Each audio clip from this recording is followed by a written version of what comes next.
സമയം 11 മണി കഴിഞ്ഞു. ക്ലബ് FM-ന്റെ ഈ സ്റ്റുഡിയോയിൽ ഞാൻ റീനുവാ, ലവ് ബൈറ്റ്സുമായിട്ട്. അയ്യോ, ഉറക്കം തോന്നേണ്ട സമയമായോ? എഴുന്നേറ്റേ, 1 മണിക്കൂറും കൂടി ലവ് ബൈറ്റ്സ് ഉണ്ട്, എന്നിട്ട് ഉറങ്ങിയാൽ മതി. അതെ, തേന്മാവൻ കൊമ്പത്ത് സിനിമയിൽ നെടുമുടി വേണു പറയുന്നുണ്ട്, നമ്മൾ ഇഷ്ടപ്പെടുന്ന ആളെയല്ല, നമ്മളെ ഇഷ്ടപ്പെടുന്ന ആളെയാണ് നമ്മൾ സ്വന്തമാക്കേണ്ടതെന്ന്. ജീവിതത്തിൽ പലപ്പോഴും എന്താ സംഭവിക്കാറ്? നമ്മളൊരാളെ കാണും, അയാളോട് ഇഷ്ടം തോന്നും, പിന്നെ അയാളെ സ്വന്തമാക്കാനുള്ള പെടാപ്പാടാ. ഇതിനിടയ്ക്ക് നമ്മളെ ഇഷ്ടമാണെന്ന് പറഞ്ഞു വരുന്ന ഒരുപാട് പേര് കാണും.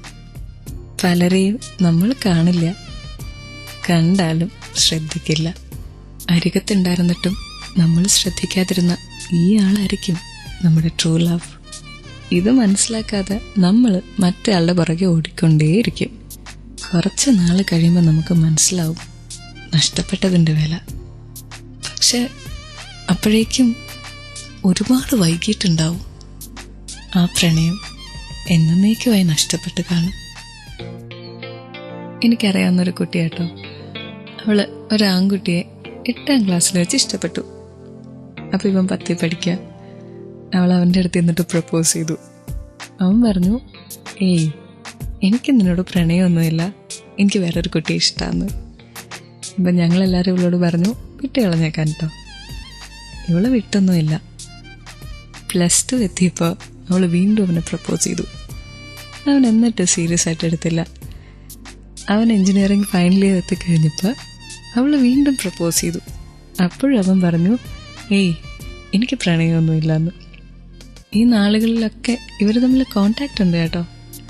അവസാനം ഇവന് ജോലി കിട്ടിയിട്ട് വിദേശത്തേക്ക് പോയി.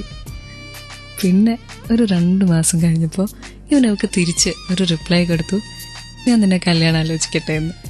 ഇവള് ഞങ്ങളെയൊക്കെ വിളിച്ച് പറയുമ്പോൾ ഞങ്ങൾ ഭയങ്കര സർപ്രൈസ്ഡ് ആയിപ്പോയി. കാരണം 8ാം ക്ലാസ് തൊട്ട് എൻജിനീയറിങ് കഴിയുന്നവരെ അവൾ നിരന്തരമായിട്ട് ഇവൻ്റെ പുറകെ നടക്കുമായിരുന്നു. അവള് നല്ല സുന്ദരിയാണ്. ഒത്തിരി ആമ്പിള്ളേർ അതിനിടയിൽ അവളെ പ്രപ്പോസ് ചെയ്യുകയും ചെയ്തു. ഞങ്ങൾ ചോദിച്ചു, എന്ത് കണ്ടിട്ടാ നീ ഇത്രയും നാൾ ഇവനെ നോക്കിയിരുന്നേ? അവൻ യെസ് പറഞ്ഞില്ലായിരുന്നെങ്കിലോ എന്ന്. അവള് പറഞ്ഞു, വേറെ പലരും ലൈഫിൽ വരുമായിരിക്കും, എനിക്ക് ചിലപ്പോൾ അഡ്ജസ്റ്റ് ചെയ്യാനും പറ്റുമായിരിക്കും, പക്ഷെ ഇവനെ മാത്രമേ എനിക്ക് സ്നേഹിക്കാൻ പറ്റൂ, ഇവൻ്റെ സ്നേഹം കിട്ടിയാലേ എനിക്ക് സന്തോഷമാകുമെന്ന്. ദേ, ക്ലബ് FM-ലെ ലവ് ബൈറ്റ്സി ഞാൻ റീനു ഒന്ന് പറയാം. എന്ന് വെച്ചിട്ട് നിങ്ങളാരും ഒരു 8-10 വർഷമൊന്നും വെയിറ്റ് ചെയ്തിരിക്കണമെന്നില്ല കേട്ടോ. അവളുടെ കേസിൽ അത് സക്സസ് ആയി, എല്ലാവർക്കും അതുപോലെ വരണമെന്നില്ല. ക്ലബ് FM-ലെ ലവ് ബൈറ്റ്സിൽ കൂടെ ഒരുപാട് പേര് ഒരുപാട് അഭിപ്രായങ്ങൾ പ്രണയത്തെക്കുറിച്ച് പറയാറുണ്ട്. ചിലർ പക്ഷെ പേര് പറയാൻ സമ്മതിക്കുന്നില്ല. ഇന്നും പേര് പറയാത്ത ഒരാളാണ് റീനുവിൻ്റെ കൂടെ വന്നിരിക്കുന്നത്. പക്ഷെ എൻ്റെ ചോദ്യത്തിന് ഉത്തരം പറയായിരിക്കും അല്ലേ? അതെ, നമ്മൾ ഈ പ്രണയിക്കുമ്പോൾ എപ്പോഴും പറയും പെൺകുട്ടിയോട് അല്ലെങ്കിൽ ആൺകുട്ടിയോട്, നീ എൻ്റെ ജീവൻ്റെ ജീവനാ, നീയാണ് എനിക്കെല്ലാം എന്ന്. സത്യത്തിൽ അങ്ങനെയാണോ? അതിപ്പോ പറയുകയാണെങ്കിൽ നമ്മള് തന്നെ കൂടുതൽ കാര്യം നമ്മൾ പറയുമ്പോ പലതും പറയും നമ്മള്. പക്ഷെ സിറ്റുവേഷൻ വന്നു കഴിയുമ്പോ നമ്മളോടായിരിക്കും കൂടുതൽ സ്നേഹം. അല്ല, സിറ്റുവേഷൻ പലതും അതുപോലെ തന്നെ ആയി തീരുള്ളൂ. പറയുമ്പോ നമ്മള് ലവ് എന്റെ സമയത്ത് വയ്ക്കുമ്പോ അവളെ എങ്ങനെയെങ്കിലും അതിലേക്കാക്കാൻ വേണ്ടിട്ട് നമ്മൾ അങ്ങനെ പറയും. അയ്യോ, അത്രയല്ല, അതിലും കൂടുതൽ വേണേ പറയുമല്ലേ? അതും പറയാം, അതിലപ്പുറം പറയും. ഇപ്പൊ ഇഷ്ടംപോലെ ഈ പറ്റിപ്പോ നമ്മളും നടത്തിയിട്ടുണ്ട്. ഇഷ്ടംപോലെ ഒന്നുമില്ല, 1-2 അപ്പൊ ഈ പറയുന്നവരെല്ലാം വെറും പച്ചക്കള്ളമാണ് പറയുന്നത്. അതെ, ഇത് 100%, 99% കള്ളന്മാരാ. ചിലര് മാത്രമേ ഉണ്ടാവും ആത്മാർത്ഥമായിട്ടല്ല, അതായത് അങ്ങനെ ശരിക്കും ഗേൾഫ്രണ്ടിനെ ഇങ്ങനെയായിട്ട്. സന്തോഷമായി, ഇതറിഞ്ഞാ മതി. അടുത്ത തവണ പ്രണയിക്കുമ്പോ പെൺപിള്ളേർ ഇത് നോക്കി പ്രണയിച്ചോളൂ. ഇതുപോലെ എൻ്റെ അടുത്ത് സംസാരിക്കണമെങ്കിൽ 56070 ഒരു മെസ്സേജ് അയച്ചാൽ മതി. ഫോമാറ്റ് ക്ലബ് FM സ്പേസ് നിങ്ങളുടെ പേര്. ജനനം മുതൽ മരണം വരെ നമ്മൾ സെർച്ച് ചെയ്യുന്നത്, ആഗ്രഹിക്കുന്നത് യഥാർത്ഥ സ്നേഹമാണ്. ജീവശ്വാസം പോലെ തന്നെയാണ് ഈ പ്രണയവും.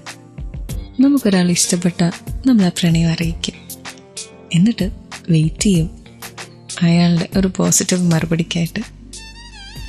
അത് കിട്ടിക്കഴിഞ്ഞാൽ പിന്നെ ഇയാളെ നമ്മുടെ വരുതിക്ക് കൊണ്ടുവരാനുള്ള ഒരു ശ്രമമാണ്.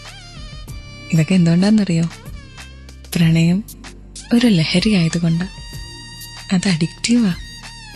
ഈ ഒരു അഡിക്ഷൻ അന്വേഷിച്ച ജീവിതകാലം മുഴുവനും നമ്മൾ നടക്കുന്നത്. ആ ഒരു കാരണം കൊണ്ട് തന്നെയാ ഒരു പ്രണയം നഷ്ടപ്പെട്ടാൽ പോലും വീണ്ടും നമ്മൾ പ്രണയത്തിലാകുന്നത്. ക്ലബ് എഫ്എമ്മിലെ ലവ് ബൈറ്റ്സ് ഇന്ന് രാത്രി എനിക്ക് റീനുവിന് വിട വാങ്ങാൻ സമയമായി. നാളെ തിരിച്ചു വരൂ. Till then take care. Good night.